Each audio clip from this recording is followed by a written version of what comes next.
Todos estão acompanhando que a crise econômica existe no Brasil, existe no mundo, que foi agravada pela pandemia, foi agravada ainda mais pela guerra na Ucrânia. Mas o que é importante destacar é que os outros países sofrem com o desemprego. Mas o Brasil, o desemprego explodiu mais do que em outros países. É verdade que os outros países há situação de crescimento da inflação, mas não como no Brasil, que a inflação também atingiu patamares altíssimos.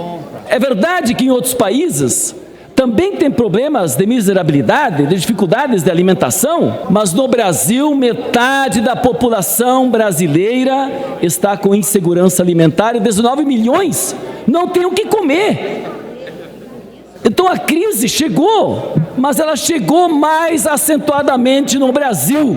E por que isso? Porque no Brasil não há governo para o povo brasileiro. Bolsonaro abandonou o Brasil. A pergunta que deve se fazer aqui nesse Congresso: qual é a medida concreta que o Bolsonaro tomou, seus ministros e o seu governo, para amenizar os impactos do desemprego? Qual é a medida? Qual é a ação? Qual é a medida concreta que o Bolsonaro tomou para resolver o problema da fome? Porque o Brasil, no governo Bolsonaro, voltou à fila do osso. O que Bolsonaro fez? O que Bolsonaro fez para resolver o problema da economia, da inflação, do problema da dificuldade da agricultura, ou de ajudar quem sofreu tanto com a seca ou com as enchentes em regiões do país? Nada. Nós estamos tomados num verdadeiro festival de corrupção no país.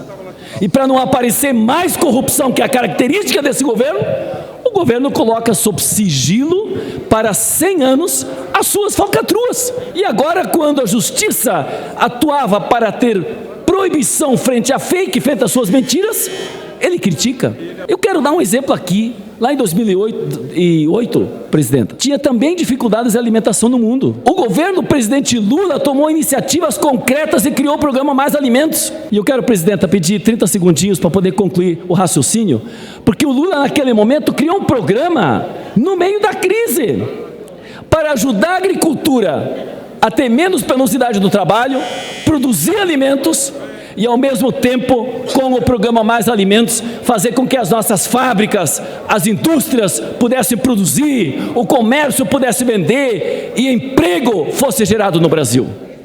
Mas para que o Brasil volte a essa condição de alguém preocupado como o Lula naquela época, nós precisamos dar fim a este governo Bolsonaro, que nada faz para o Brasil, mas apenas aumenta as dificuldades do nosso povo.